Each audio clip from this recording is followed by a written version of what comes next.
Hola amigos, ¿qué tal? ¿Cómo están? Nos encontramos en un nuevo programa del Journal Cirugía Plástica, gracias a nuestro sponsor estrella Silimed, la empresa prestigiosa a nivel internacional de implantes no solo mamarios, sino de todo tipo, glúteos, pantorrillas, etcétera, etcétera, etcétera. Hasta el balón gástrico lo fabrican ellos.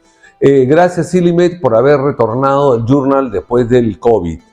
Hoy tenemos un programa muy interesante. Vamos a tratar de resumir, para que no se equivoquen ni se mareen, todas las modalidades que existen acerca de la liposucción, es decir, con láser, con Baser, en la convencional, etcétera, y aprendan un poco de ello. Y para lograr este objetivo, hemos invitado a la doctora Karina Vázquez, especialista en cirugía plástica reparadora y reconstructiva, miembro de la Sociedad Peruana de Cirugía Plástica, que se va a encargar de este tedioso tema por su amplitud, resumirlo de manera sencilla para que ustedes puedan entenderlo. Así que sin más ni más, hacemos una breve incisión como siempre y retornamos con el programa. El concepto es muy sencillo. Nuestros implantes se adaptan a ti, no al contrario. Lo aprendimos contigo. Y aprendimos también que en una relación a largo plazo, la confianza lo es todo. Silimed, la marca número 1 en implantes mamarios en Brasil y líder en América Latina. Bien amigos, con lo prometido nos encontramos con la doctora Karina Vázquez, especialista en cirugía plástica, estética, reparadora, reconstructiva, microcirugía, cirugía de mano y todo lo que implica cirugía plástica, que en otro programa ya lo hemos hablado. Ok, hoy día, bienvenida Karina, ¿qué tal? ¿Cómo estás? Muchas gracias, doctor. Hoy día nos vas a tocar un tema para resumir todo y que la gente ya entienda por fin y no se confunda acerca de la liposcultura, ¿no? Muchos se confunden, para empezar, se confunden entre liposucción y liposcultura, ¿no? Y quiero que nos trates ese concepto para definirlo y luego pasar a diferentes modalidades que existen. Bien, gracias por la invitación, doctor, y un saludo para todos sus seguidores. Bueno, sí es verdad, en realidad la lipoescultura es uno de los procedimientos más demandados a nivel mundial, y pues esto es debido a las exigencias de los estereotipos de la sociedad, que la sociedad misma impone a las mujeres, ¿no? El aspecto, el cuerpo delgado, la parte estética idealmente, ¿no? Un perfil estético ideal. Entonces, claro, realmente es muy demandado esto, ¿no? Tenemos aquí, pues, que todas las mujeres quieren verse así, con curvas, delgadas, ¿no?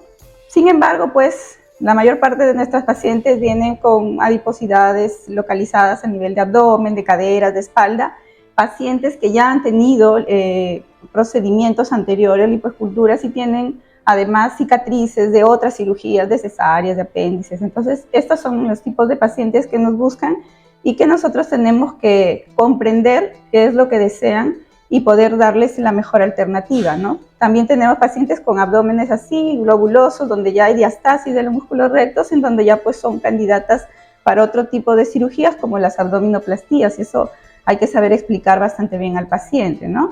La liposcultura, la liposucción en sí se desarrolló a fines de los 70, ¿no? Al principio, pues, entre ensayos y errores, con unos instrumentos tipo curetas, instrumental realmente que no era el adecuado, trataban, pues, de poder disolver o destruir ese tejido adiposo para brindar un mejor contorno corporal.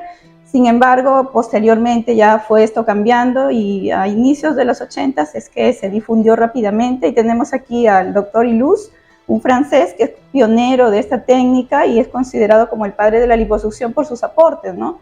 Dentro de ellos, pues tenemos que él llegó a describir la técnica de usar una cánula de punta roma para poder aspirar la grasa, justo también conectada a un aspirador de alta presión. Además, su otro aporte fue que él dijo, vamos a usar una solución hipertónica para tratar de hinchar al adipocito y que se pueda quebrar, y de esa manera poder aspirar con mayor facilidad, ¿no? Entonces, esto hizo que su aporte ayudara a mejorar la técnica, ¿no? Y fue como siguió evolucionando y se difundió bastante bien durante los siguientes años. Tenemos otros cirujanos importantes como Gasparotti, un dermatólogo Klein, que fue el creador de la infiltración de la solución de Klein, que es la que usamos hasta ahora para poder infiltrar los tejidos, Toledo, Barudi, que es un doctor brasileño, ¿no? Entonces, finalmente, vemos que es una técnica que ha evolucionado para llegar hasta donde estamos, ¿no?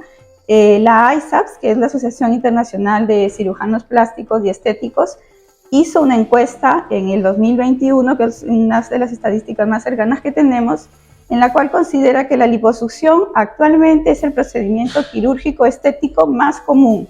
De los 5 que tenemos, que son lipo, mamas, luego rinoplastía, blefaro y abdominoplastía, ya la liposucción ha sido considerada como la más común, con más o menos 1,9 millones de procedimientos en Estados Unidos, ¿no? 1,9 millones de lipos en Estados Unidos, ¿no?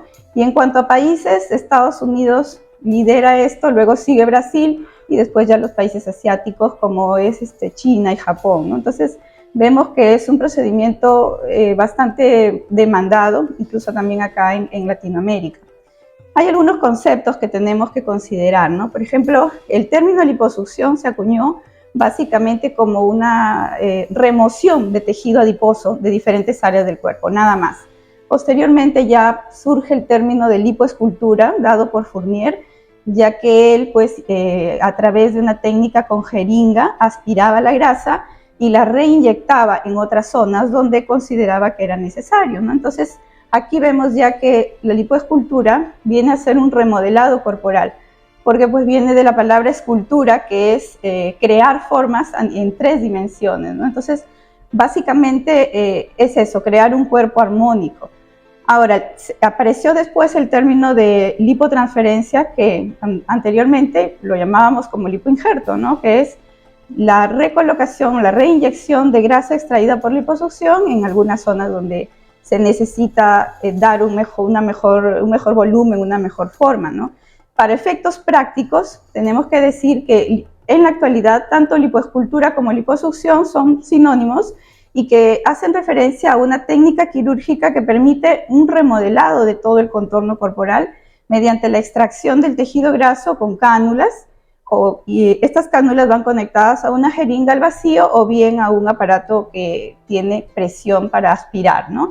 Entonces, tenemos que saber que la lipoescultura para un cirujano no es una cirugía sencilla porque tiene que definir muy bien todas las convexidades y concavidades que tiene el cuerpo humano. No tenemos superficies planas. Entonces, eso hay que explicar bastante al paciente y hay que ser como cirujanos bastante acuciosos en ese aspecto. Y algo que recalcar para el público es que no es una cirugía para bajar de peso, como muchos lo creen y consideran, sí, pues, ¿no? Muchas veces van al consultorio y dicen, doctora, he decidido bajar de peso, por eso quiero que me haga el lipo.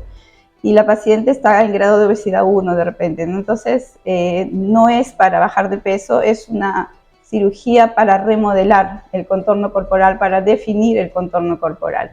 Perfecto. Entonces, amigos, hasta ahora tenemos ya conceptos claros. Cualquier duda pueden escribirnos directamente, que tenemos el concepto de liposucción y lipoescultura, que en realidad una liposucción se está esculpiendo un cuerpo, está haciendo forma, y la lipoescultura se puso en la época de Fournier de moda por el injerto de grasa. ¿Por qué llamarle injerto? ¿Por qué después pusieron lipotransferencia? ¿Pero por qué injerto? Porque algo que confunden mucho ellos también es que no lo ven a la grasa como un tejido. Así es. Entonces la gente considera que es un aceite. O sea, entonces no van a inyectar la grasa tipo aceite y se acabó. No, es un tejido, por eso la palabra injerto. Pero es sinónimo igual y todo, así ¿no? Es correcto. Algo más que agregues en estos términos generales para hacer una breve incisión y pasar ya a las formas. Sí, en lo que estábamos hablando de que no es para bajar de peso. Para bajar de peso. Hay pacientes ideales, ¿no? El paciente ideal es en el que se encuentra en un índice de masa corporal normal o máximo en sobrepeso, ¿no? Pero no en obesidad. A ellos pues claro, hay que mandarlos al cirujano bariátrico y es muy fácil que las personas en casa determinen su índice de masa corporal, ¿no? Que es su peso dividido entre la talla al cuadrado, ¿no? El peso en kilos y la talla en metros cuadrados. Entonces van a esta tablita y pueden saber si están dentro de los parámetros para una lipo o ya tendrían que ir hacia un cirujano bariátrico, ¿no? Y las composiciones corporales, ¿no? Vemos que el tejido adiposo es más o menos el 25% de toda la composición corporal. El resto ya son los huesos, los músculos, los órganos, todos los tejidos blandos, ¿no? Entonces, no es solamente el pensar que me hago la lipo y ya bajo 10, 15 kilos. No es ese el objetivo de una lipo. Así que, amigos, este cuadrito, tomen nota y de ello para que ustedes mismos saquen su cuenta de en qué etapa se encuentran ustedes. Ahora, respecto a este cuadro que para mí es muy interesante, se está dando que la cirugía bariátrica también se está abusando de ello. Es correcto. He visto me he quedado congelado porque una pareja de médicos indicaron una cirugía bariátrica a su hija de 18 años o 19 años, o sea, y uno diría, bueno, tendrá una super obesidad y eso. No, tenía 7, 8 kilos de más. Es Entonces, correcto. no entiendo, ya se van al abuso fácilmente. Están yendo, sí, al otro extremo. Se supone que es para ya los grados de obesidad, pero sí estamos viendo pacientes con cirugía bariátrica con índice de masa corporal de 25, 26, ¿no? Que tal vez con nutricionista, actividad física pudiera llegar hacia la normalidad, sí, pues, ¿no? Sin problemas. Así es. Sin problemas. Bueno, amigos, vamos a hacer una breve incisión gracias a Silimed, nuestro sponsor estrella, y retornamos con la doctora Karina Vázquez. Ya volvemos.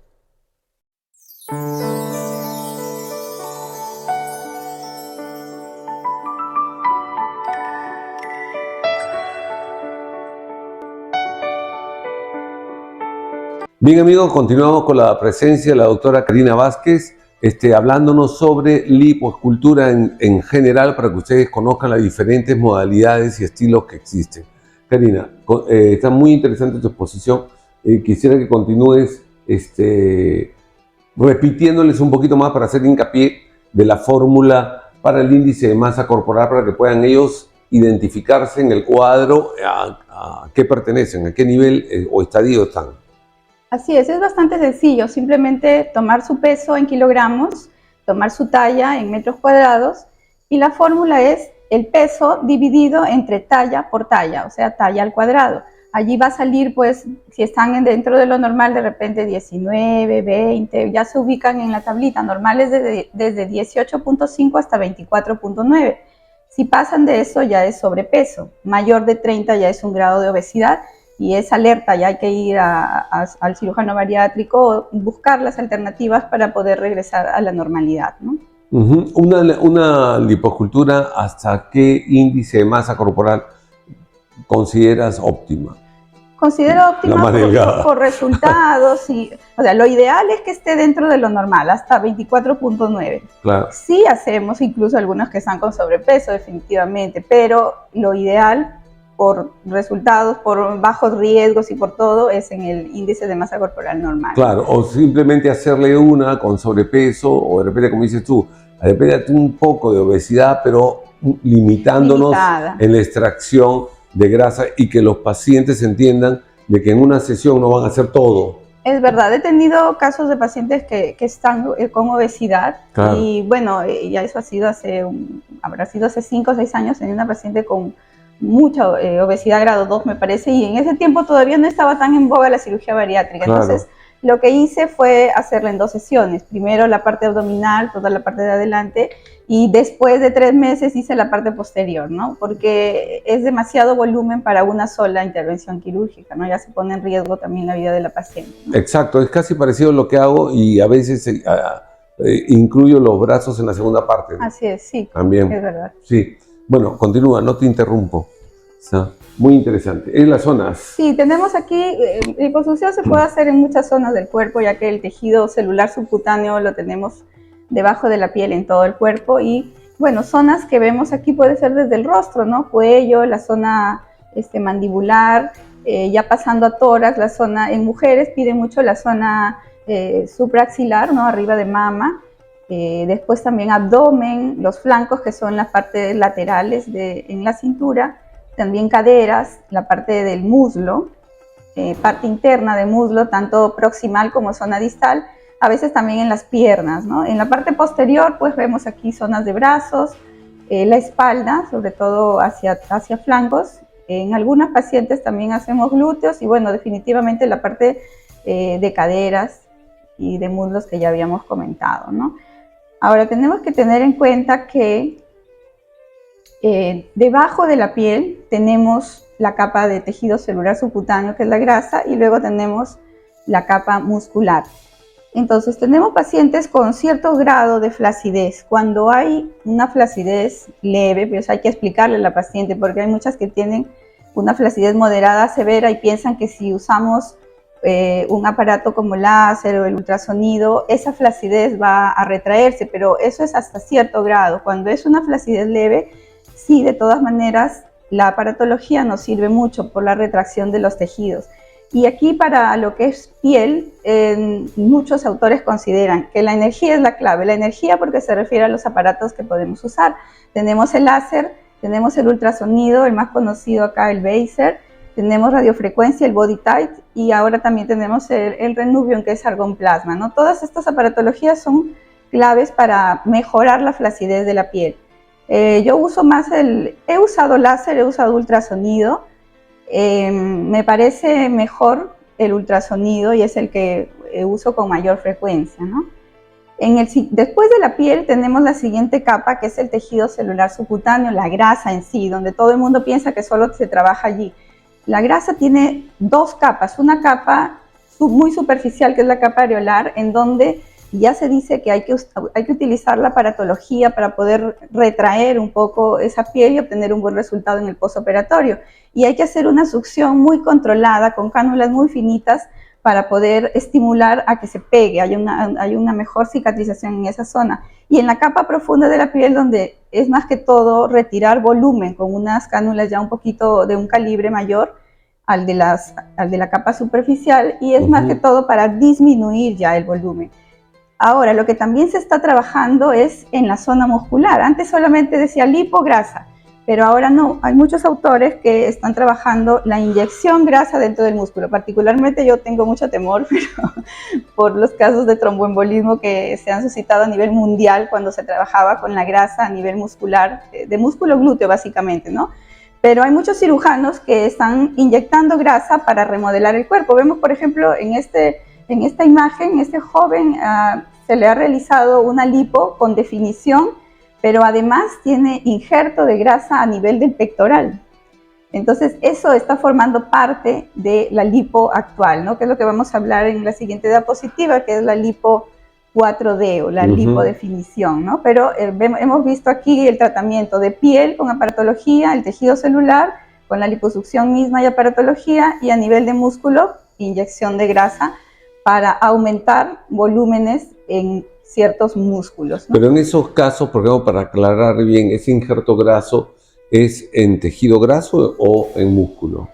Los cirujanos que lo hacen, yo no he hecho en pectoral, pero sí mencionan, hacen una capa superficial a nivel de subcutáneo, pero injertan a nivel de músculo mismo, porque se sabe que el músculo está muy bien irrigado, entonces la grasa prende muy bien allí, ¿no? Claro. Pero hay los riesgos, pues, de los tromboembolismos, ¿no? Claro.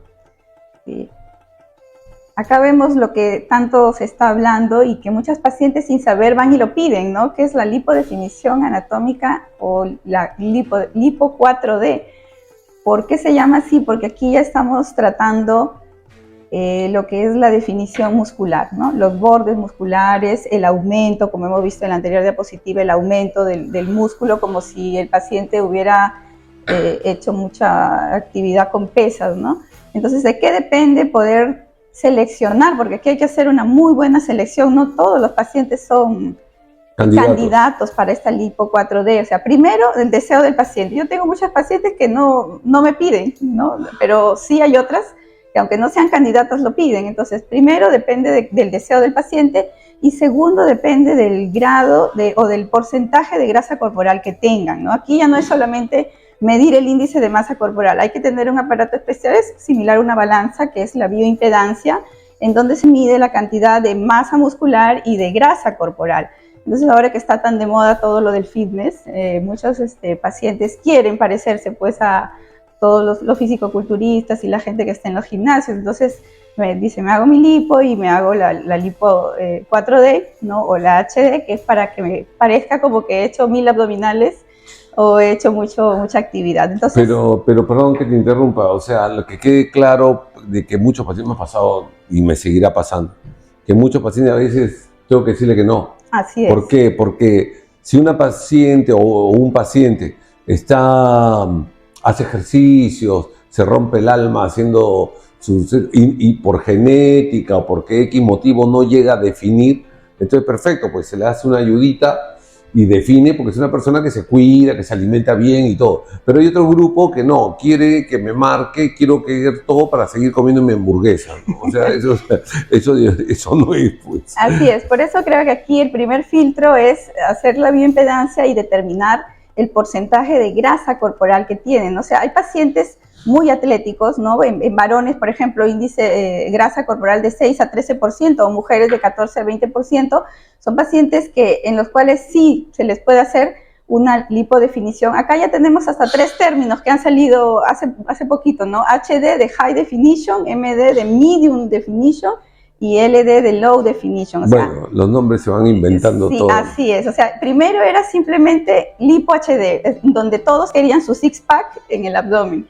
Pero ahora ya en base a los porcentajes de grasa corporal existe esta tabla, ¿no? En que sí, bueno, tiene un porcentaje de promedio de grasa, ¿no? Por ejemplo, un varón o una mujer de 25 a 31%, no se va a ver natural y no se va a ver bien un six-pack en ese abdomen. Entonces simplemente se le podrá marcar tal vez la línea alba, ¿no? Eso es una low definition, claro, más o menos. Es lo más ¿no? común, ¿verdad? Así es. En cambio, si es una persona atlética, sí. Porque además tengamos en cuenta que el abdomen prácticamente es lo último que se llega a marcar. O sea, no podemos tener a un paciente con unos brazos anchos y un abdomen seco y marcado en un six-pack, ¿no? O sea, tiene que ir en conjunto. Entonces, si el paciente es bastante atlético, va a tener marcado tal vez los pectorales, los brazos, entonces ya la ayudita va a nivel abdominal.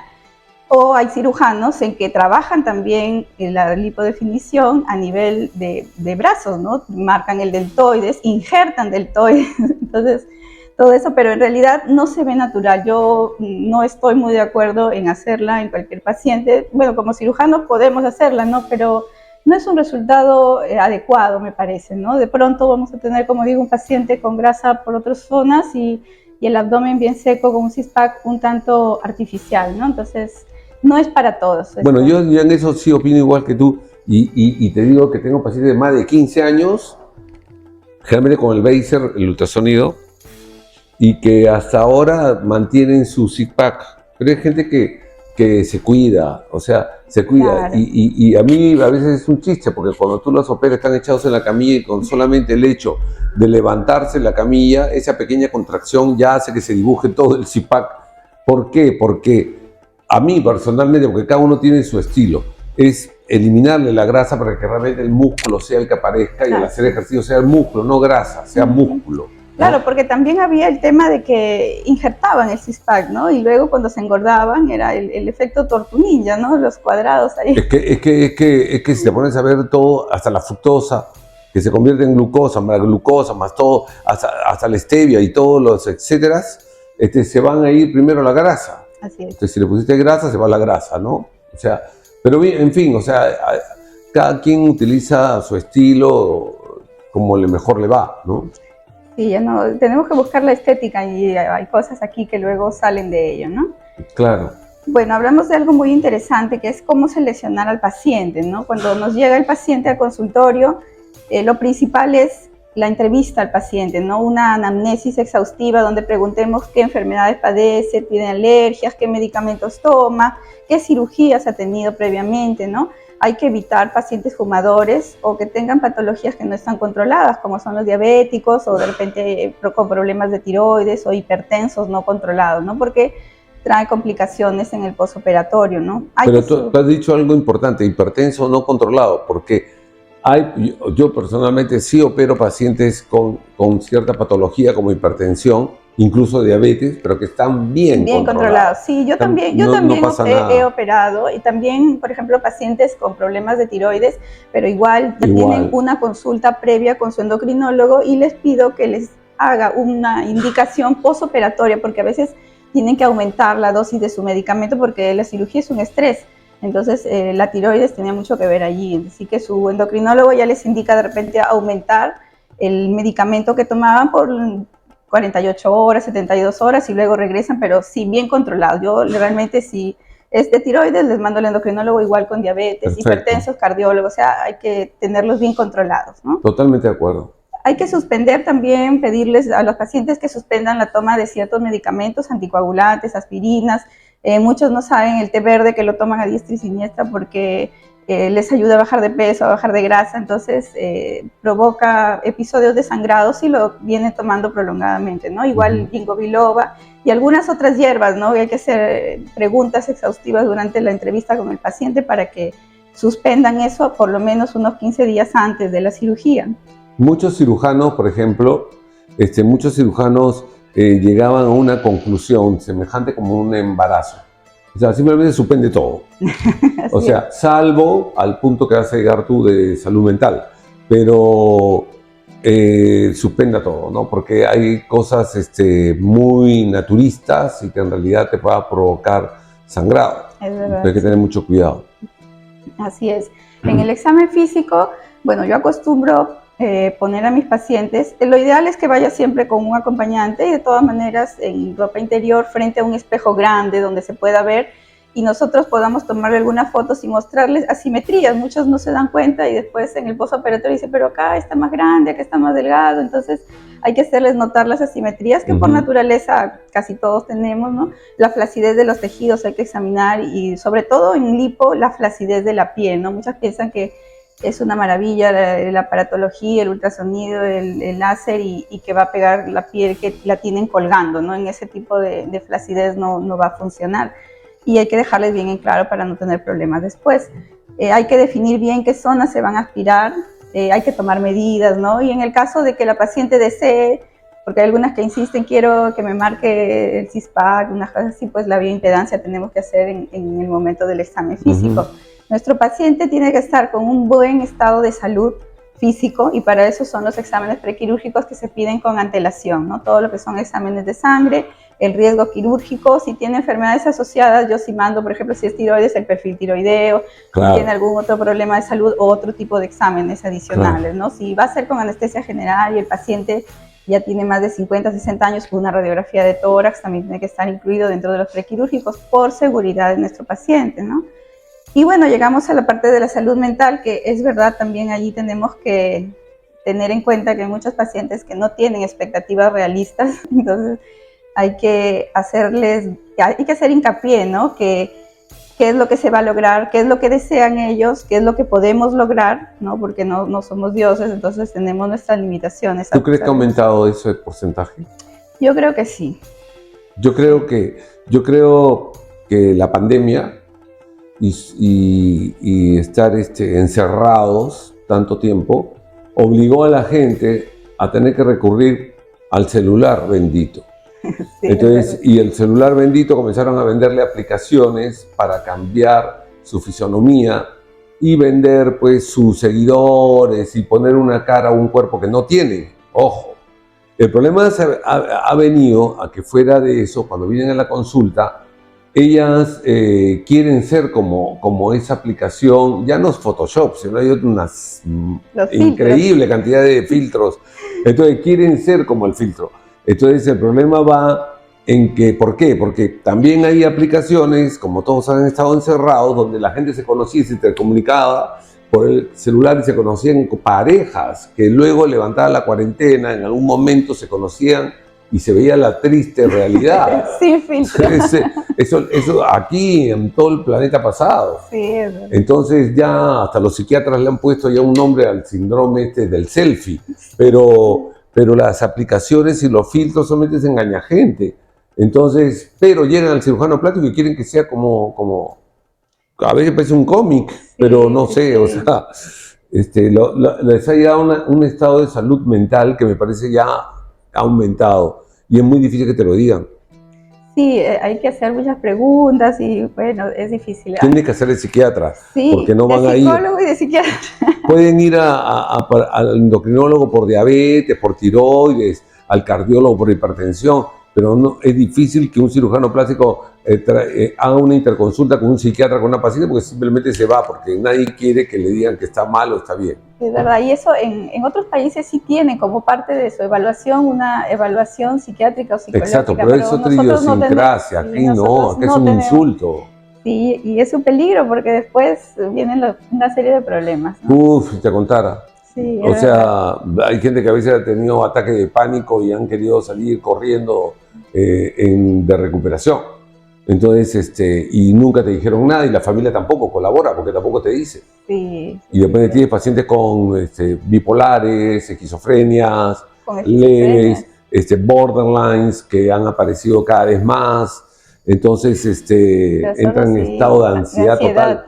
Horrible, horrible, sí. Bueno, en fin, en conclusión, tienen que mantener un estilo de vida saludable. Sí, ese es el compromiso del paciente, porque los resultados de una lipo son permanentes siempre y cuando el paciente tenga una dieta adecuada y hacer actividad física, ¿no? Claro. O sea, no es magia, ya me opero y sigo comiendo lo mismo, va a engordar, ¿no? Va a engordar, pero si se mantiene, si se cuida, sí los resultados pueden durar muchos años. Claro. Definitivamente. Sí. He visto pacientes que después de 10 años de operadas han tocado la puerta y no las he reconocido.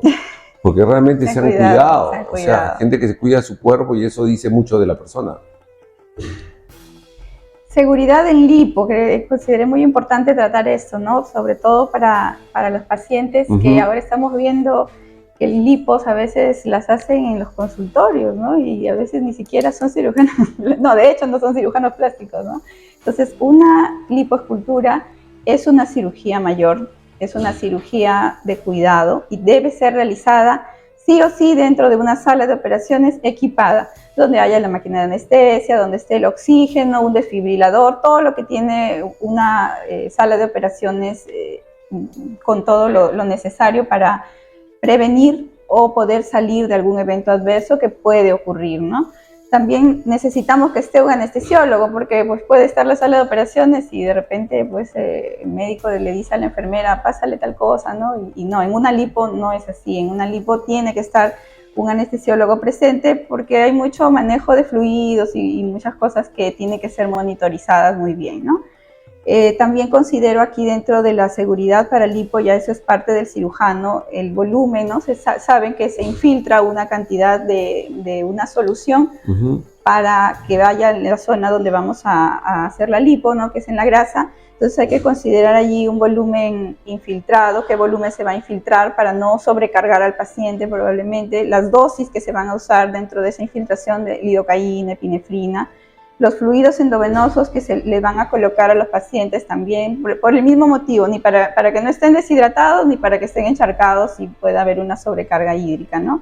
También hay que considerar el volumen que se aspira, ¿no? El volumen de grasa de las pacientes con más cantidad de grasa, quisieran que le saquen 10, 15 litros, ¿no? Lo cual ya no es posible por la seguridad del mismo paciente. Esas ¿no? mega lipoescultura, perdón, estuvieron de moda en una época. Así es. Y por más, ¿cómo se los digo criollamente? O sea, por más amarillita que salga la grasa, por volumen siempre baja la hemoglobina. Sí. Y en el acto operatorio no estás tú al tanto de la hemoglobina, cómo está bajando, y eso es muy peligroso. Es muy peligroso. Esas megalipos eran de más de 10, de 12 litros. Sí, sí. Ya está proscrito. La duración del procedimiento es importante, ¿no? En general se considera que cirugías mayores de 4 horas son ya de riesgo, ¿no? Entonces hay que tratar de que las cirugías tengan una menor duración, ¿no? Por seguridad de nuestro paciente. Uso de antibióticos y analgésicos, bueno, es la profilaxis para prevenir cualquier tipo de infección. Y los analgésicos importantes tanto para el control del dolor, porque a veces esto puede desencadenar pues, crisis hipertensivas, ¿no? Náuseas o vómitos por mucho dolor, ¿no? Entonces hay que mantenerlos bien controlados a los pacientes, sobre todo en los primeros días postoperatorios. Es muy importante usar la prenda compresiva, ¿no? Siempre se tiene que indicar sí o sí después de una lipo, por varios motivos, ¿no? Evita formación de seromas, ayuda a que la piel se pegue en su sitio, ¿no? Cicatrice en su sitio. Y después también a los pacientes les ayuda mucho a controlar el dolor. Cuando ellos se lo sacan, sienten tal vez un poco más de dolor, pero con la prenda compresiva hay menos equimosis, menos hematomas, ¿no? Entonces es muy, muy beneficioso. Y eso que mencionas es importante, sobre todo ¿sabes dónde está también uno de los tips importantes? En que la solución de Klein es la solución de Klein. O sea, así tú utilices anestesia general, peridural, catéter epidural, raquidia, o vas a hacer una pequeña zona tan pequeña que solamente es una sedación. Siempre es bueno colocar eso pensando no solamente en la operación misma, en su desarrollo óptimo, sino en el postoperatorio. Por eso muchas pacientes me dicen, no siento nada, estoy adormecida, pero lógico, porque todavía te queda solución de Klein que está actuando por lo menos unas 72 horas. En cambio, hay otra paciente que dice, no, a mí me dolió, pero ¿dónde te habrás operado? Porque lastimosamente si le ponen general ya no usan, ya lidocaína, olvídate, verdad, sí. Ni bicarbonato, nada, se quedan máximo con suero y epinefrina, porque ¿para qué? Si no siente nada, pero no piensa en el postoperatorio, sí, ¿no? Es importante para el control del postoperatorio, así es. Y también considero muy importante que después de una lipo hay que permanecer en la clínica monitorizada al menos 12 a 24 horas como mínimo, ¿no? Sobre todo las lipos completas, ¿no? Que se trabaja abdomen, espalda, flancos, brazos, ¿no? O sea, no le vas a mandar a tu casa a las 4 horas, ¿no? Sí, hay que mantenerla hospitalizada ahí para controlar y ver cómo va en su postoperatorio inmediato. Bueno, en mi experiencia yo trabajo con ultrasonido, pero tengo aquí, por ejemplo, en una lipo por primera vez, hay pacientes que, bueno, de todas maneras el ultrasonido es un costo adicional, ¿no? No es igual que trabajar con la lipo tradicional o convencional.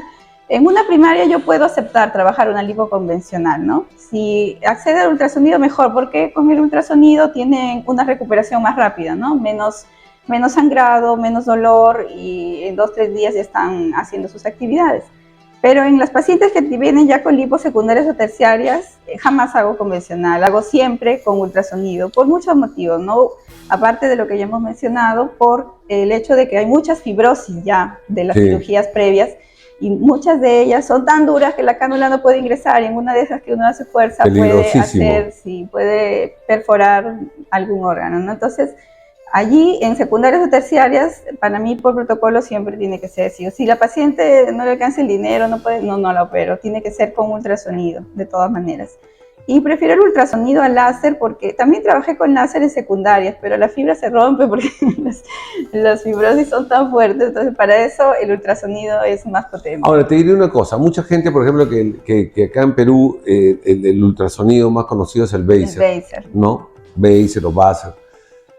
En realidad, algunos cirujanos decían, no, con eso me demoro más, o sea, olvídate. Una operación de tronco completo fácil la puedes hacer en 2 horas y media sin ningún problema. Y lo que es mejor, que tú conforme más experiencia coges, tus intensidades de ultrasonido van bajando. Curiosamente cada vez disminuyen más porque vas trabajando de otra manera. En cambio, conozco a algunas personas que por ahí en alguna etapa se iban, pues si es de 0 a 90, se van a 90. No, continuo y 90, porque creo que así termino más rápido. Y ahí sí se van al otro extremo. Es mucho más peligroso. Hay que saber manejar también el ultrasonido con mucho arte, ¿no? Así es, en todo lo que son cirugías, en realidad las técnicas van de acuerdo a la experiencia del cirujano, lo que tú has aprendido, lo que te va bien, ¿no? Pues a algunos le irá bien pues con el Renuvium, a otros con el láser. Yo ya he utilizado el ultrasonido y me quedo con eso, ¿no? Utilizo sí la solución tumescente en técnica húmeda, que es decir, 1 mililitro de volumen infiltrado por 1 de aspirado. Considero siempre que es una cirugía mayor, nunca de alta inmediata. La anestesia por lo general es la epidural, la regional, la que uso. Ahora, si va a ser pues una cirugía completa, ¿no? Adelante, atrás, todo, a veces prefiero la general, sobre todo por cuando el paciente está boca abajo, ¿no? Para el control de la vía aérea es más seguro. Se puede deprimir más en esos cambios. Es más segura allí una general. Trabajos menos de 4 horas operatorias casi siempre, y evito combinar con otras cirugías mayores porque justo caemos pues en el tiempo operatorio, que no va a ser demasiado largo, entrando en mayores riesgos para el paciente, ¿no? Sí hago lipotransferencia, sobre todo en glúteos, hago a nivel de tejido celular subcutáneo. Hace muchos años hacía a nivel muscular, que estaba de moda, pero con los eventos que han ocurrido, ya no me arriesgo. Peligroso. De acuerdo a la escala de Caprini, que es para tromboprofilaxis, ¿no? O sea, profilaxis para pacientes que puedan tener factores de riesgo para la trombosis venosa, que es una de las complicaciones post-lipo, ¿no? Si aplica a cierto puntaje de esta escala, si la hago con heparina de bajo peso molecular, y mando a usar la prenda compresiva mínimo 6 semanas. Si son liposecundarias, hasta 8 semanas. El drenaje manual se lo indico desde el segundo día, pero sobre todo solo sin aparatología, con el drenaje manual, porque todavía están algunas incisiones semiabiertas y permite que elimine todos esos líquidos, ¿no? Sobre todo en ultrasonido, que usando el ultrasonido tenemos que infiltrar un poquito más de volumen, ¿no? Entonces va a quedar un remanente y es mejor que lo vayan eliminando antes de que se quede allí cuando ya se cierran las cicatrices. Y sí, a partir del cuarto o quinto día ya el ultrasonido con el drenaje linfático, ¿no? Actividad física ya al mes, y claro, les recalco mucho lo de la dieta, pero vayan a un nutricionista, no sé si vives en caso algunas, otras no. Acá tengo algunos de mis casos. Este caso me pareció interesante traerlo porque vemos aquí a una paciente que me visitó hace como 8 años, tenía 22 años y se puede ver, pues no había flacidez en su cuerpo, todo era para una lipo. Y luego, pues como muchas pacientes se desaparecen, ¿no? Ella me decía, sí, estoy bien, estoy bien. Yo no le tomé foto a los 3 meses o 4 meses, que ya es como que el control final, ¿no? Entonces, finalmente yo no sé cómo quedó, pero ella siempre me llamaba y me decía que estaba muy bien. Después de 8 o 9 años regresó, ya había sido mamá, y es la foto que está en el centro, ¿no? Donde ella me dice, doctora, me he vuelto a engordar, quiero que me haga lipo. Entonces le digo, ya, tenemos que hacerte, pero con Beiser. Y bueno, si vemos en la primera imagen, en la zona de glúteos, ¿no? Estaba como que hipotrófica. En esa lipo de la primera vez yo le puse injerto de grasa, y ya en la foto final, pues es allí más o menos 2 meses de su segunda lipo con Beiser. Y vemos allí, más que todo lo traje para ver la duración del injerto de grasa. Yo no le volví a hacer injerto de grasa, ese fue ya el primer injerto de grasa que le hice hace como 8 o 9 años cuando la operé. Pero sí, pues quitamos toda la zona ya de cintura, ¿no? La grasita que tenía en espalda, en cintura, y una remodelación. Aquí la tenemos en otra posición.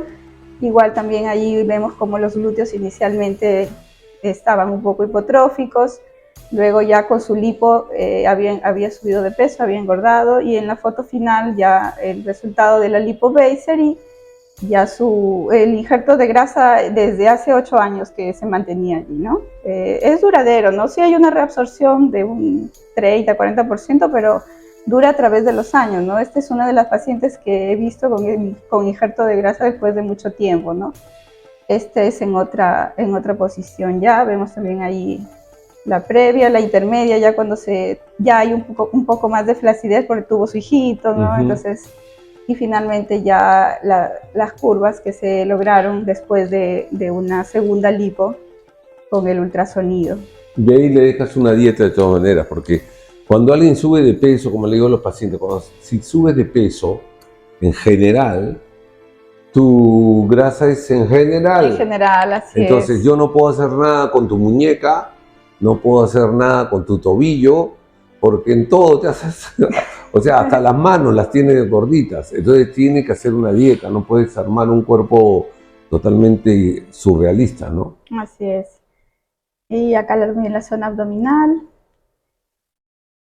Y yo le había dicho, de repente te hacemos una mini abdomino, pero no quería cortes. Como muchas pacientes tienen pues su flacidez y son candidatas, pero no quieren cicatrices, ¿no? Este es otro caso también esta sí es una lipo primaria.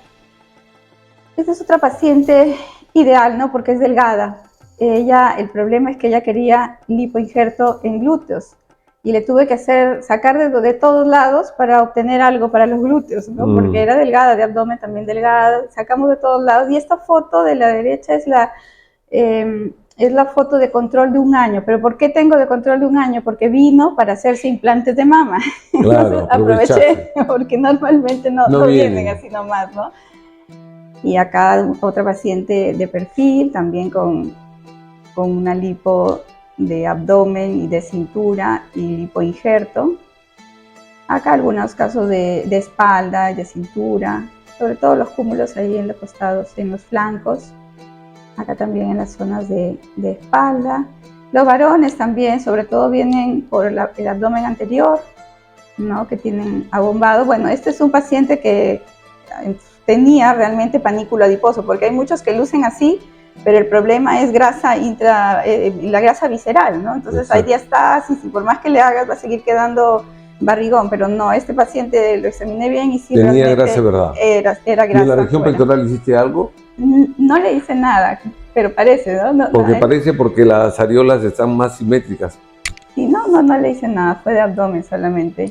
Ya el señor después sí, me acuerdo que él mismo me decía que ya se cuidaba y hacía actividad física y ya no logró subir de peso. Lo volví a ver porque le operé la nariz, me parece, como a los 5 años y realmente no volvió a estar el abdomen así, abultado. Claro. Y hay unos otros casos también de jovencitas, ¿no? Que sí necesitan una ayudita, ¿no? Para lipo. Y esta es una de las pocas que tengo con una low definition, ¿no? A mí me gusta en mujeres más que todo marcar las líneas semilunares, ¿no? Porque a me mí parece también. Es lo más común, lo más natural sencillo, también, bien ¿no? natural. Sí, entonces ese es uno de los casos ahí que tengo. Esos son algunos casitos que traje. Perfecto, muy bien, Karina. Yo creo que si hay alguna duda, simplemente escriban y nosotros con todo gusto en los banners que han estado pasando están los teléfonos de la doctora y todos los datos acerca de ella si quieren ubicarla y hacer una pregunta directamente a ella. Karina, yo te felicito por tu exposición y por haber aceptado la invitación. Espero que no sea la última vez. No, eso se lo digo a todos. Pero y que nos veamos pronto con otro tema para educar un poco al público y que no se dejen engañar. Porque yo he conocido casos hasta de enfermeras que hacen liposucciones en hoteles. Obviamente debe ser secciones pequeñas y todo. He conocido anestesiólogos que se han puesto en complicidad con enfermeras para hacer liposucciones que bueno fuera una sola parte, pero que terminaron en tragedias. Entonces, es una de las cirugías que más complicaciones ha traído a través de la historia de la cirugía plástica. Así que con mayor razón deben tener cuidado con quién la realiza. Te felicito, las cámaras para tu despedida son tuyas. Sí, muchas gracias por la invitación, estoy feliz de estar acá. Y sí, pues regresaremos cuando usted lo requiera. Claro, ¿no? cuando gustes, es tu casa. Y al público, sobre todo, cuiden su salud y la de su familia, ¿no? Hay que ver bien, como dice el doctor, quién le está operando. Si es la lipoescultura es netamente de los cirujanos plásticos, así que tiene que ser un cirujano plástico. Y ya el doctor repite y en varios programas, conoce a tu médico, allí en la página del Colegio Médico va a salir si es médico y si es cirujano plástico. También dónde le van a realizar la operación, tiene que ser en un lugar adecuado, en una clínica, sí o sí. Y bueno, tienen que tener también en cuenta todo lo que hemos hablado acá, ¿no? Desde el punto de vista del mismo paciente, su grado su índice de masa corporal, su estado de salud, todas esas cosas para que la cirugía sea segura para ustedes mismos. Muy bien, Karina, ya escucharon amigos las recomendaciones. Así que luego de una breve incisión, gracias a Silimet, regresamos justamente con un punto muy importante que es nuestro espacio Conoce a tu médico. Gracias, Karina. Hasta la próxima. Gracias, doctor. Hasta luego.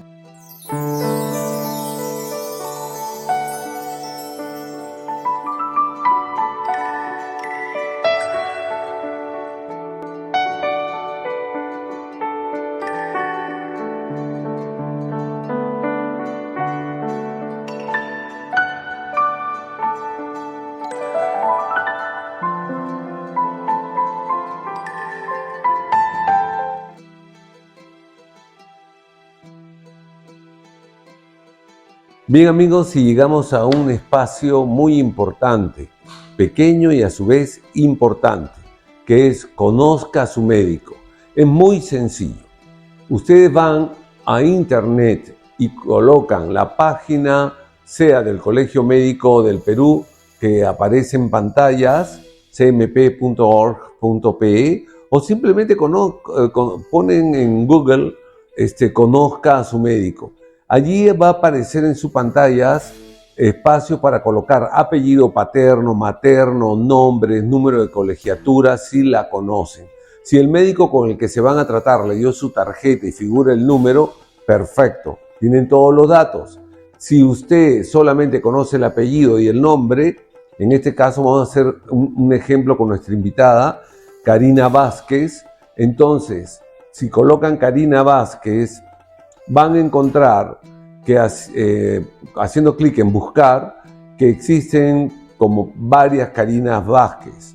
Entonces, si comienzan a hacer clic en cada una de ellas, se van a dar cuenta que de pronto una es médico general, la otra es oftalmóloga, hasta quedamos con Karina Vázquez Ordinola, que fue nuestra invitada de hoy día en nuestro programa, donde figura bien claro lo siguiente. Su especialidad cirugía plástica, no solamente eso, sino la recertificación. Cada 5 años estamos obligados a recertificarnos, ya parece trabalengua esto. Y ella, su certificación vence el 25. ¿Qué quiere decir? Que nosotros tenemos que presentar currículum de trabajos presentados, de congresos asistidos, de conferencias que hayamos dado, etcétera, etcétera, capacitaciones y cursos. Cosa que hago hincapié para que tengan mucho cuidado en que no suceda como la vez pasada. Sucedió que vino un paciente que deseaba que le opere una rinoplastia y se había operado con un cirujano plástico que según ella lavó la bichata y la papada. Yo dije, no entiendo por qué no se opera con el mismo cirujano. Y me dijo, no, es que él no opera narices. Cuando nos fuimos a ver la página del Colegio Médico no existía. Mi secretaria hábilmente maneja las redes perfectamente bien y el internet también, y lo localizamos como odontólogo.